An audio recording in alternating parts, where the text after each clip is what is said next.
पृथ्वी की दुष्टता। उत्पत्ति 6 परमेश्वर के पुत्रों और मनुष्य की पुत्रियों के बीच के मिलन के बारे में बताकर शुरू होती है। परमेश्वर के पुत्रों, जो स्वर्गदूत थे, को मनुष्य की पुत्रियां बहुत आकर्षक लगी और उन्होंने उन्हें अपनी पत्नियां बना लिया। उनकी संतानों को नेफिलिम के नाम से जाना जाता था और उन्हें प्राचीन काल के पराक्रमी पुरुष, यशस्वी पुरुष के रूप में वर्णित किया गया है। परमेश्वर इन दो समूहों के मिलन से प्रसन्न नहीं था।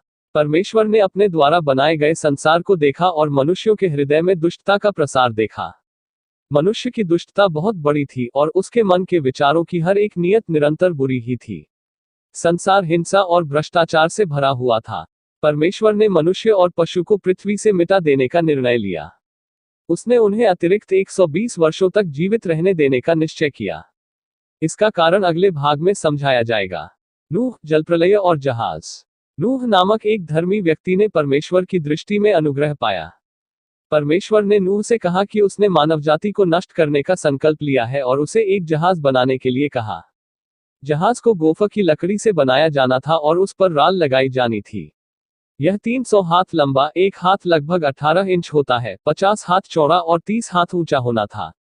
परमेश्वर ने मानवजाति को एक वैश्विक जलप्रलय से नष्ट करने की योजना बनाई, लेकिन जहाज नूह और उसके परिवार को सुरक्षित रखेगा। जहाज को मानव प्रजाति के लिए उद्धार होना था, लेकिन इसका उद्देश्य पशु साम्राज्य को बचाना भी था। नूह को हर तरह के जानवरों के जोड़े इकट्ठा करने और उन्हें जहाज पर रखने के लिए कहा गया।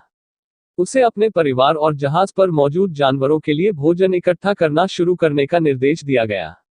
नूह ने ठीक वैसा ही किया जैसा प्रभु ने आज्ञा दी थी।